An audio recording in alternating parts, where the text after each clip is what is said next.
That moment, the one no one warns you about, doesn't come at the funeral. It doesn't come when people hug you too tightly and whisper, "I'm so sorry." It doesn't even come when you crawl into bed that first night and realize half of it is cold. It comes later, weeks later, when you laugh, and then immediately stop, because somewhere deep inside, you feel like you're not supposed to anymore. My name is Emily Brown. I'm 34 years old, and I'm a widow. Even now, saying that feels wrong, like I'm reading someone else's story out loud. But it's mine, and this is how I learned to live again after losing the love of my life. I still wake up at 6:15 every morning, not because I need to, but because Daniel used to. He had this annoying internal clock that never failed him. Every morning, same time, he'd slip out of bed quietly, like he was trying not to wake the world, and head to the kitchen. A few minutes later, I'd hear it, the coffee machine, and then his voice, always humming, always off-key, like life was his personal soundtrack, and he didn't care who was listening. I used to complain about it. "Daniel, you're murdering that song." "I'm improving it," he'd say, and then he'd walk back in with 2 mugs, smiling like he had just done something heroic. Now, the coffee machine doesn't turn on unless I make it, and most mornings, I don't. Daniel died on a Tuesday. No warning, no time to prepare, no goodbye. One minute, he was sitting across from me at the dinner table, making fun of the way I burned the garlic bread, and the next, he was on the floor. I remember the sound more than anything. The plate slipping from my hand, shattering. It's strange the things your brain holds onto. Not the words, not the panic, just that sound. That was the last, normal moment of my life. Everything after that has felt like a different version of reality. Like I stepped into someone else's story and forgot how to get out. The house still smells like him. Cedarwood cologne, coffee, a hint of something warm I can't quite name.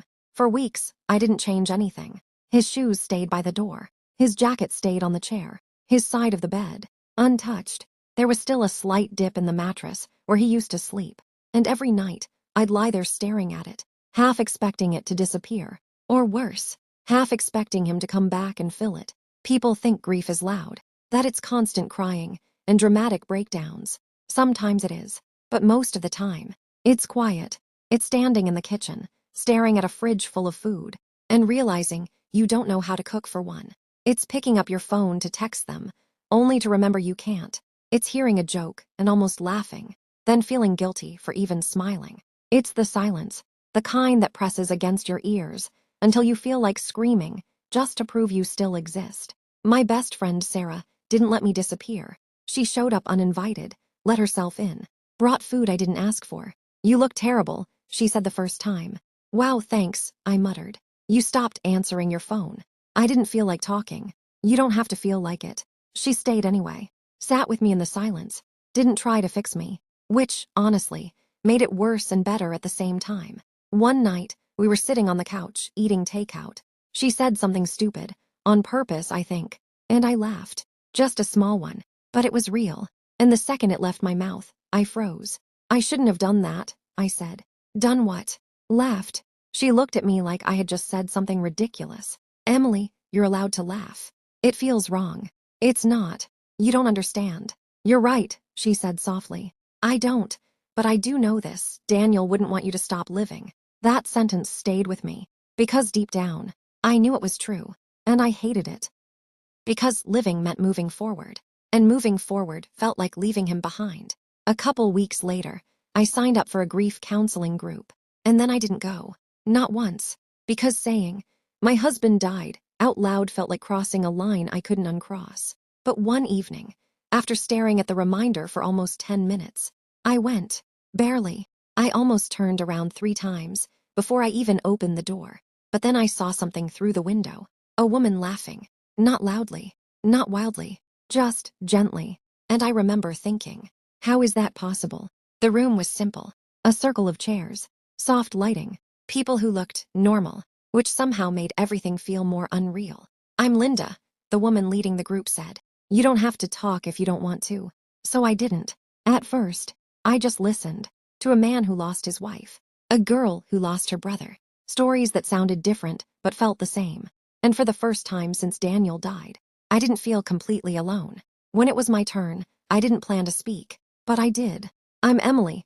I said, my voice shaking. I'm 34, and my husband died. There it was. Out loud. Real.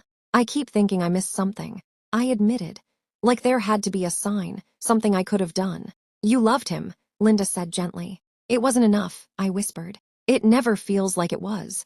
The man across from me said quietly. And just like that, something inside me cracked open. Not in a way that destroyed me. In a way that let something else in. Understanding. Connection. Maybe even the tiniest piece of healing. Grief didn't leave after that. It doesn't work like that. But it changed. Slowly. Subtly. Some days were still unbearable. Like the time I heard our song in a grocery store and had to leave my cart in the aisle because I couldn't breathe. Or the nights when the silence felt too loud again. But there were other moments too. Small ones. Quiet ones. Moments where I didn't feel like I was drowning. A few weeks later, I found a note Daniel had written, tucked into a book I hadn't opened in years. It said, if you're reading this, it probably means I left this here by accident. But just in case, I hope you never forget how loved you are. Not just by me, but by the life we built. Promise me something. Don't stop living. Even on the hard days. Especially on the hard days. I sat on the floor and cried for what felt like hours. Not fair, I whispered. You don't get to say that and then leave. But the truth is, he didn't leave everything. He left pieces of himself in me. In the way I see the world. In the way I laugh. In the way I love. Months passed. I kept going to the group. At first, just to survive. Then to listen. Then to help. I started noticing the new people. The ones who walked in with that same, lost look I used to have. The ones who sat on the edge of their chair like they might run at any second. One night, a woman about my age sat quietly, her hands shaking. After the session, I walked over. First time, I asked. She nodded. I don't think I can do this, she whispered. I smiled softly. I said the same thing. She looked at me, surprised. You don't seem broken. I was, I said, and some days I still am. I paused, but I'm also still here. That was the moment I realized something. I wasn't just surviving anymore. I was becoming. Someone who understood pain in a way I never wanted to, but also someone who could sit with it, hold it, help others carry it. I started volunteering at the center, not because I had all the answers, but because I knew what it felt like to have none. I listened. I sat in silence. I shared my story when it mattered. And somehow, helping others helped me. Now I make coffee every morning. 2 cups. Not because I think he's going to walk in and take one, but because it reminds me of who we were. Of the life we had. Of the love that still exists, just in a different form. I sit at the table, sunlight coming through the blinds like it used to. It still doesn't taste the same, I say sometimes. And then I smile. But I'm getting better at making it. I still miss him. That hasn't changed. It probably never will. But the missing doesn't feel like it's destroying me anymore. It feels like love. Still here. Still real. Still part of me. If you had told me a year ago that I'd feel joy again, I wouldn't have believed you. Not because I didn't want to, but because I couldn't imagine how. But here's the truth no one tells you. You don't move on from someone you love. You move forward with them. In your heart. In your memories. In the way you choose to keep living. Sometimes, I stand outside at night and look up at the sky. I miss you, I say. And then I add, but I'm okay. And for the first time, I mean it. Because grief didn't end my story. It changed it. And somewhere between the pain and the healing, I found something I didn't expect. Purpose. Not loud. Not dramatic. Just quiet. Steady. Real. So if you're standing where I once stood, in the silence, in the pain, in the unbearable absence, just know this. You won't always feel this broken. You won't always feel like you're drowning. One day, you'll laugh again. And it won't feel wrong. It will feel like survival. Then healing. Then's living. And when that day comes, don't stop yourself. Don't apologize for it. Don't feel guilty. Because the people we love, they don't want us to stay stuck in the moment we lost them. They want us to carry them forward. Into every sunrise. Every laugh. Every second chance at joy. I'm Emily Brown. I'm 34 years old. I'm a widow. But I'm also still here. Still living. My voice sounded unfamiliar. Like it didn't belong in that room anymore. That night, I didn't turn on the TV. Didn't make dinner. Didn't cry either. I just sat there. Because sometimes grief isn't loud. Sometimes it's just still, heavy, unmoving. The next day, I almost didn't go to the group. Again. It's funny how healing works. Even when you know something helps, part of you still resists it. Like pain is the only thing left that connects you to them. And letting go of the pain feels like letting go of them. But I went, sat in the same chair, hands clasped the same way, heart pounding a little less this time. I had a bad day, I said when it was my turn. No long explanation, no dramatic breakdown, just the truth. Linda nodded gently. Do you want to talk about it? I shook my head. Not really. And for the first time, that was enough. No one pushed me. No one tried to fix it. They just let me be. After the session, Rachel caught up with me outside. You get used to the bad days, she said. I looked at her. Do you? She shrugged slightly. You don't stop having them. You just survive them better. I let that sink in. Survive them better. Not fix them. Not erase them. Just get through. A few weeks later, something strange happened. I laughed again. Not a small one this time. A real one. It was at the group. Someone, Tom, I think, made a joke about how grief turns you into a completely different person. I used to be organized, he said. Now I put my keys in the fridge and my milk on the counter. A few people chuckled. And before I could stop myself, I laughed. Out loud. It felt normal. Natural. For about 2 seconds. Then the guilt hit. Hard. Like I had done something wrong. Something I wasn't allowed to do. I went quiet instantly. My chest tightened. My hands went cold. After the session, I stayed behind. Linda noticed. She always noticed. You felt guilty, she said gently. It wasn't a question. I nodded. I laughed, I whispered. Like actually laughed. And that scared you. Yes. She sat across from me. Calm, patient. Emily, she said softly, feeling joy again doesn't mean you've stopped loving him. I looked at her, tears forming. It feels like it does. It doesn't, she said. It means your love is learning how to exist without him physically here. I didn't fully understand it then, but something about those words stayed with me. That night, I went home and did something I hadn't done in weeks. I opened the closet. Daniel's clothes were still there, exactly the way he left them. His shirts, his jackets, his favorite hoodie, the one he refused to throw away even though it had holes in the sleeves. I reached out, ran my fingers over the fabric. I don't know what I'm doing, I whispered. My voice shook. I don't know how to move forward without feeling like I'm leaving you behind. The silence answered, but it didn't feel as cruel this time. I picked up one of his shirts, held it close, closed my eyes, and for a moment, it almost felt like before. But this time, when I opened my eyes, I didn't break. I didn't collapse. I just stood there, breathing. That was new. Healing doesn't come all at once. It doesn't arrive with some big, dramatic moment where everything suddenly makes sense. It comes in pieces. Small ones, quiet ones, moments where you realize, this didn't destroy me. A month later, I found myself back at the grocery store. Same place, same aisle, same kind of silence. And then, a song started playing. My body tensed instantly. My heart raced. Because I knew. It was our song. The same one that had sent me running out of the store weeks ago. The same one that had made my chest feel like it was collapsing. I froze, standing there, caught between two versions of myself. The one who couldn't handle it, and the one standing there now. The music filled the space around me. Soft, familiar, painful, beautiful. My eyes filled with tears. But I didn't run. I stayed. I remember, I whispered. And instead of breaking, I smiled. Just a little.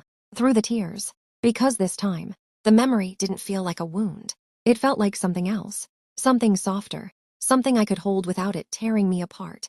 That was the moment I realized something had changed. Not completely. Not perfectly. But enough. Grief hadn't left me. It probably never would. But it wasn't controlling every part of me anymore. I was starting to live again. Not the same life. Never the same life. But a life. And for the first time since that Tuesday, that felt possible. Grief doesn't announce when it loosens its grip. It doesn't knock and say, hey, you're healing now. It just steps back, quietly, so quietly you don't even notice at first. I think it happened on a Sunday. Nothing special about the day. No big event. No dramatic realization. Just sunlight. Soft, warm sunlight coming through the blinds. The kind Daniel used to complain about. Feels like a prison, he'd say. Only difference, I'd reply, is we get coffee. That morning, I woke up before the alarm. Lay there for a moment, staring at the empty side of the bed. And for the first time, it didn't feel like something was missing. It felt like something had been. And that difference meant everything. I got up, walked to the kitchen, turned on the coffee machine. 2 cups, still 2. I don't know when I started doing that. Maybe I never stopped. Maybe some part of me knew. Love doesn't disappear. It just changes shape. I sat at the table, holding the warm mug between my hands, steam rising, sunlight hitting the counter just right. And suddenly, I smiled, not out of habit, not out of effort, just naturally. I think I'm okay today, I said out loud. And this time, it didn't feel like I was lying.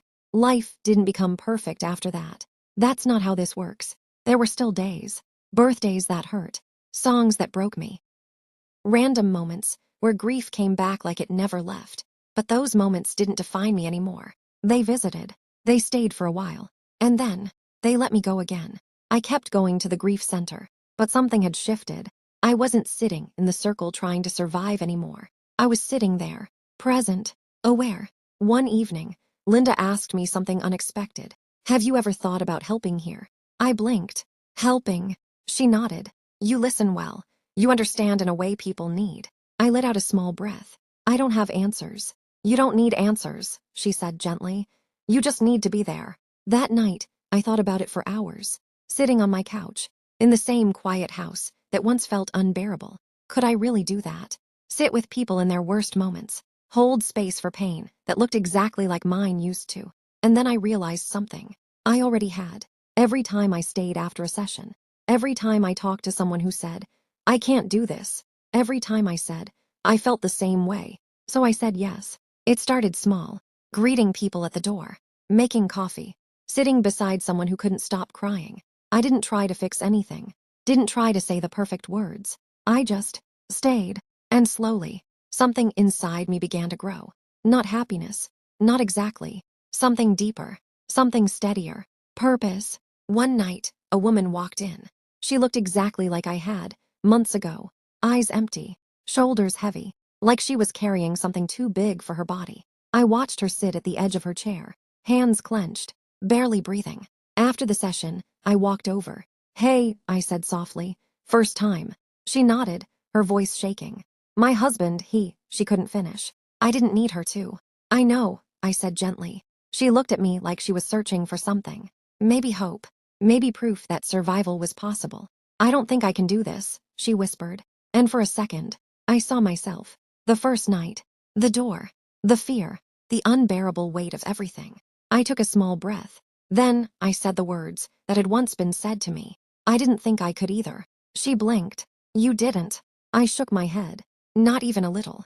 Then how are you? She hesitated, like this. I smiled softly. Still here. She nodded. I paused. Let the truth settle before I spoke it. Because I didn't try to live all at once, I said quietly. I just tried to get through one moment at a time. Her eyes filled with tears. Does it ever stop hurting? I looked at her. Really looked. And this time, I didn't lie. No, I said gently. It doesn't stop. Her face fell slightly. But, I continued softly, it changes. It becomes something you can carry, instead of something that crushes you. She let out a shaky breath. And for the first time, I saw it. That tiny shift. That almost invisible spark of, maybe. That night, I drove home slowly. The roads were quiet. The world felt still. When I walked into the house, it didn't feel empty anymore. It felt mine.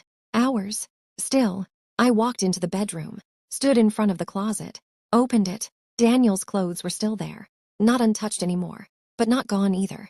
I had moved some things, kept some, let go of others. Not because I was ready, but because I was learning that letting go of objects doesn't mean letting go of love. I picked up his old hoodie, the one with holes in the sleeves, held it for a moment, smiled.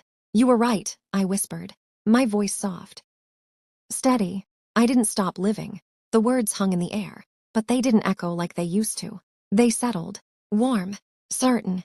That night, I stepped outside. The sky stretched wide above me, endless, quiet, beautiful. I took a deep breath, let it fill my lungs, let it stay there for a second. Then slowly, let it go. I miss you, I said, because I always would. A pause, but I'm okay. And this time, it wasn't just something I was trying to believe. It was something I knew. The wind moved gently around me, soft, almost like a response. I closed my eyes, and for a moment, I didn't feel the absence. I felt the presence, not of him standing beside me, but of everything he had been, everything he had given me, everything that was still inside me. Love doesn't disappear. It transforms into strength, into memory, into the quiet courage it takes to wake up and try again. I opened my eyes. The world looked the same, but I didn't, because the woman who had once sat on the edge of her bed, whispering, "I don't know how to do this," had become someone else, not someone stronger, not someone unbreakable, just someone who kept going. And sometimes, that's the bravest thing you can do. My name is Emily Brown. I'm 34 years old. I'm a widow, but I'm also someone who loved deeply, someone who lost deeply, and somehow, someone who learned how to live again. So if you're standing in the silence right now, if the world feels too heavy, if the absence feels unbearable, just breathe, just stay, just take one step. You don't have to have it all figured out. You don't have to be okay yet. You just have to be here. Because one day, without you even realizing when, the weight will shift, the pain will soften, and the life you thought ended will begin again. Not the same, but still beautiful, still meaningful, still yours. And when that moment comes, you'll understand what I didn't back then. That moving forward isn't betrayal. It's love, continuing,